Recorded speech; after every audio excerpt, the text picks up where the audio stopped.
You're listening to a Frequency Podcast Network production. The Brock and Dalby Podcast. This is the Brock and Dalby Podcast. Welcome to Wednesday. My name is Brock.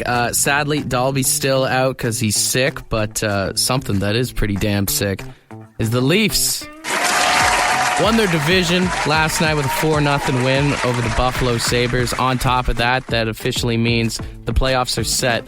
We've got the Leafs and the Senators. Battle of Ontario. Dude, for like the first time in 20 years. I'm stoked, but I'm also kind of nervous because, the Sens have had the Leafs number in every game this year, regular season and preseason. So my prediction right off the hop here, it's going to be a 7-game series. Leafs are going to pull through, but it's going to be a rocky road. I'm excited to see the Battle of Ontario again. I'm just really hoping Max Domi can channel his dad and just fucking crank a few guys out there. The Brock and Dalby Podcast. The Brock and Dalby Podcast. Check this out. According to a new study, millennials, which is anyone born between 81 to 96, are apparently the most educated generation of all time, but also the least financially stable. Now, the education thing most definitely doesn't mean that millennials are smarter than any other generation, but rather that millennials, more than any other generation, went to college, maybe got a degree, something like that, which also probably adds up to the money issues. And I think back, because I'm a millennial, I think back to when I was in high school. It's weird how hard college and university is pushed versus the amount of people I know who actually ended up doing something with their post-secondary education. The amount of people I know that went to college or university for something they've never done. They've just got this plaque hanging up on the wall, and then they just ended up doing a completely separate job. Personally, I think high schools, and I'm hoping they're doing it now, need to push the trades a bit more. I can't say anything. I went to clown college, but it was almost less encouraged. I was told throughout all of high school, you have to go to college or university if you want to be successful. You have to go to college or university if you want to be successful. But you got to think, with all the OYAP programs and stuff like that here in our province, hell, I know 2 dudes who did OYAP in high school, and they got set up with jobs right out of high school. They're making mad cash right now. And it's just weird to think we live in a world where majority of kids just have these plaques hanging on the wall and they can't change the tire, let alone cook dinner for themselves. So if you've got kids that are on the verge of getting out of high school and they're tripping about college or university, look into the trades, because without them, the robots are going to take over, guys. The Brock and Dalby Podcast. I don't know if you've watched the new season of Black Mirror on Netflix, but the first episode, heads up, spoilers, it's about a couple where a lady, she goes into a coma, and this company puts some sort of chip in her brain to get her to wake back up. Like, they use servers and all this kind of crap to power her. But over time, the couple has to start paying for upgrades, essentially just like everything else, or she actually starts spewing out ads to people, which is very ironic that Netflix allowed them to put it out. It's like everything nowadays. If you don't pay for the premium subscription of something, you have to get ads. And it got me thinking, that's kind of probably scary, but it's what the future's going to be. Like, everything in life is probably going to have a 15-second ad. Like, imagine you're going to your fridge, but you didn't get the premium LG fridge, so you have to watch a little ad on the TV before you can open it up. You get a cheap deal on a car.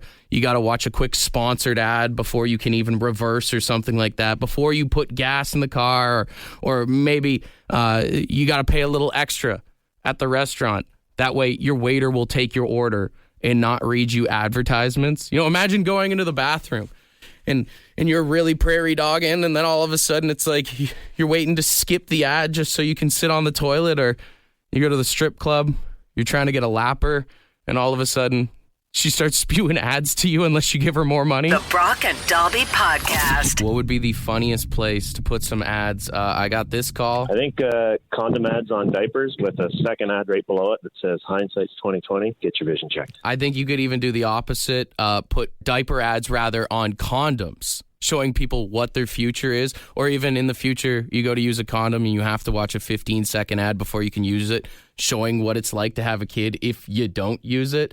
Thomas also had a great suggestion. Oh, police officer, just before you get tickets for drinking and driving, tell you about a lawyer for that charge. Or like you're getting a speeding ticket and it brings up one of those ex-copper ads that we run on the station here. It's a scary future, but I mean, all of this stuff could happen one day. What do you think, Sean? Dude, it would be a funeral home, going there for a funeral and then seeing ads on a coffin like it was NASCAR. You get a cheaper casket if you don't get the premium package? Well, I'm thinking that would work pretty well. I mean, it would help bring the cost down. We know how expensive it is. Dude, I wouldn't even be surprised if funerals started putting ads in hospitals where it's like on your heart rate monitor. Every few minutes it like pops up an ad there. Oh, man. How morbid is that? We're not too far off from it, though. You know that. Oh, I know, for sure. Oh, thanks for chatting, Sean. Hey, man. Have a good one, eh? All right, I got one more call here. What do you think? What would be the weirdest place that you could possibly put an advertisement? What about in church just before a wedding, or if a priest just spits out a bunch of ads before the funeral or the wedding starts? You're going to like Easter Mass this weekend and all of a sudden he's like, this Mass is brought to you by Toyota.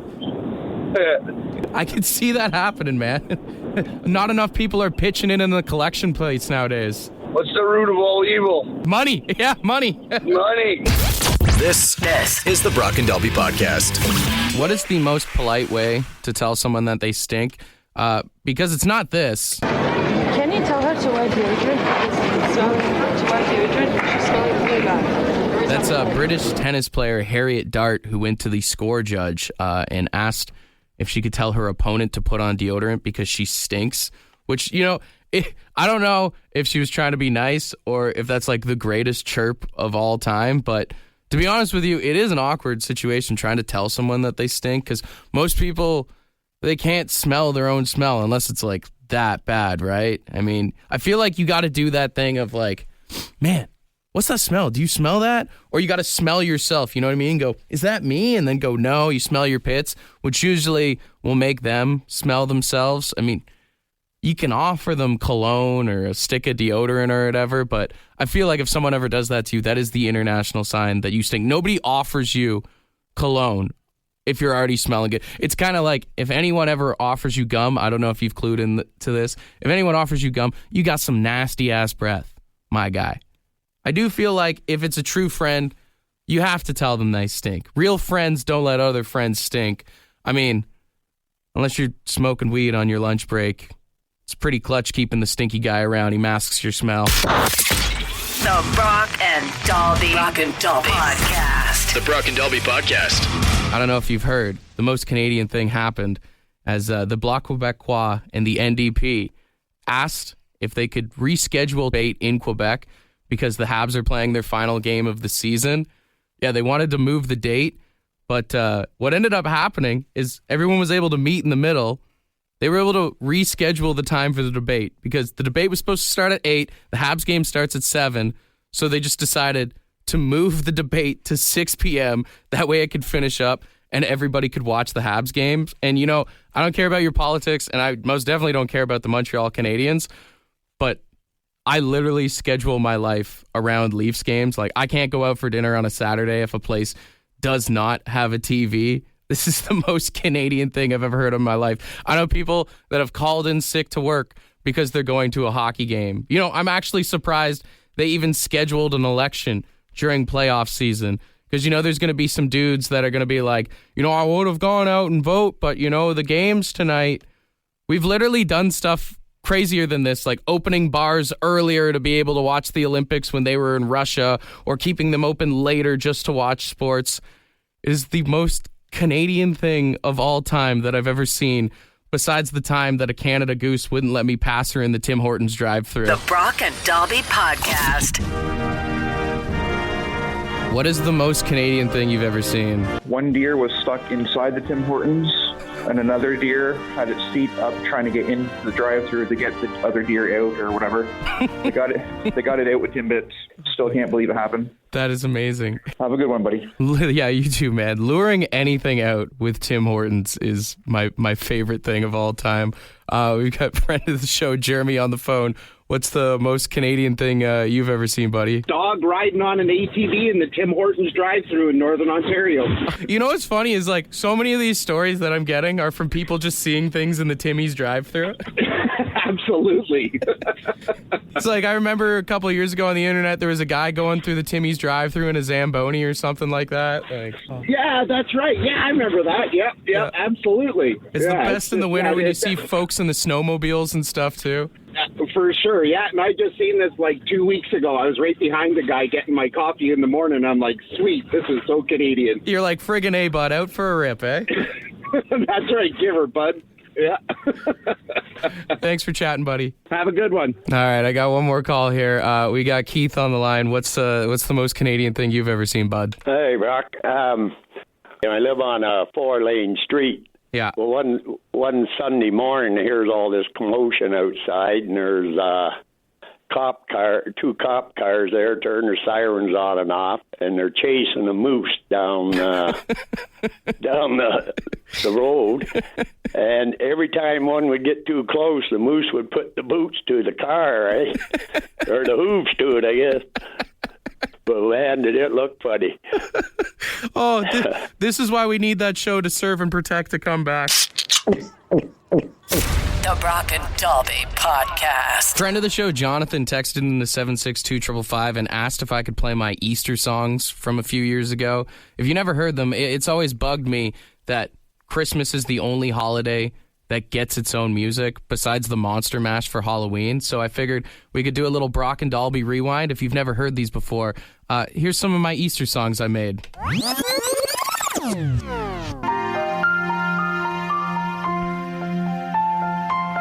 Why do they make peeps? Does anyone like them? They belong in the garbage. Why would you buy peeps? Is it 'cause you hate your children? It's true. Those things taste like butthole. I still need to finish out the rest of it, but that's what I got so far for that look one. On your face, you're so serious when you're singing about peeps. I got another one here. Okay, give me this. Okay. You ready? Peeps are trash. Yeah. Okay, I'm glad we can agree on that. Okay, this is my next Easter song. Okay. I'm excited for Good Friday. No. And I'm not even religious. I get the day off work, so Thursday I'm getting drunk. And I won't resurrect until Sunday. Okay. Tis the season, no? Time out. Tis the season. Offside. Tis the season. Okay. Maybe I'll have to. That one's dicey, my dude. I might have to scrap that one. Okay, I have one more for you, and I do think this was the best one that I kind of got the ball rolling on. Okay. This is my final Easter song that I've been working on here. You better watch out. Don't set any snares. You can be as bad as you want. I don't think he cares. The Easter Bunny is coming to town. He brings chocolate. Nobody knows why. He might have had sex with a chicken. Oh my! The Easter Bunny is coming to town. This is the Brock and Dalby Podcast. $1,000 minutes. All right, we've got Cindy on the phone this morning. Cindy, how are you doing? Hi, I'm doing great. Would you consider yourself a smart person, Cindy? Some days. Well, Megan was able to win herself $1,000 yesterday. I think you can do it. We've got 10 questions here, 60 seconds. If you do that, I'll put the cash straight in your pocket, all right? Sounds good. All right, you want to just get into it? All right, let's go. All right, I'll count you in from 3 to 1, and then the timer starts here. 3, 2, 1. What is 73 minus 4? 69. What is the capital of Alberta? Calgary. What comes first, thunder or lightning? Thunder. Name the house where the president lives in the United States. The White House. How many sides does a triangle have? 3. What is the name for a mountain that erupts with lava? Volcano. Which Toronto Maple Leafs player scored his 400th career goal last night? Austin Matthews. What is a group of fish called? A school. What animal says moo? Cow. And finally, which chemical element is often used to fill balloons? Helium. Helium. And with 10 seconds to spare on the clock, you got all 10 questions in here. How do you think you did? I'm leery about the capital of Alberta. I hate to break it to you. That is the only question that you got wrong. The capital of Alberta is not Calgary. It is Edmonton. Oh, gee. I'm so sorry. You were that close to getting $1,000. Okay. Hey, if it means anything to you, Edmonton sucks anyway, so most people forget about it, so. Okay. Well, hey, 9 out of 10 ain't bad, but it ain't $1,000. Thanks for playing, Cindy. Thanks. Have a good day. The Brock and Dalby Podcast. The Brock and Dalby Podcast. I got a call from a guy looking for some advice. So I have a little bit of a problem, and I was wondering if maybe you could try and help me with finding a solution. What's or that? Maybe your listeners. What's that? So I have a swollen uvula. Oh, like the little dangly thing in the back of your throat? That's what Nicki Minaj calls it. And you want to see if there's any advice that anybody has for the I don't need any more advice on how to get it more swollen. Do you have any idea on how it got swollen? Do you really want to know? Do you really want to share? I was working on a vehicle and grease went down my throat. Oh, you know, not as greasy as I thought it was going to be, but still pretty greasy. Yeah, very greasy. I mean, I'm not a doctor. I don't know if there's any doctors that are listening that have any advice for this guy. I did give a Google. It says if you have a swollen uvula, my guy, you should gargle with warm salt water, drink plenty of fluids, maybe use a throat lozenge like a Halls or something. Does say to suck on some ice chips. So I don't know if you got any popsicles handy at work or something. Just keep sucking on a popsicle today. I mean, fellas at work might make fun of you, but if it's for the benefit of your own good, suck away, my man. The Brock and Dalby Podcast. You got any advice for the guy with a swollen uvula there? I sure do, Ben. Next time he's working on a vehicle, underneath of it, keep his mouth closed. Yeah. That would probably do it, eh? I'm just thinking, spitballing it. Yeah. It's not too crazy of an idea. No, I mean, hey, why not? I mean, we were wearing masks for a while, so maybe he just forgot he didn't have a mask on. Maybe a weird question to ask you, Brother Jay. Okay. What is the weirdest thing that you've gotten in your mouth? All right, well, siphoning gas out of a tank, I freaking got a hell of a mouthful one time. I was sick for 2 days. Now, were we siphoning gas? Were we stealing gas, or? Well, we used to sneak onto the property late at night, siphoning gas out of the work trucks. Well, I'm sure the statute of limitations is passed by now, so you can admit that one. Advice for anyone who's stealing or siphoning gas, what should they do if they swallow gas, Brother Jay?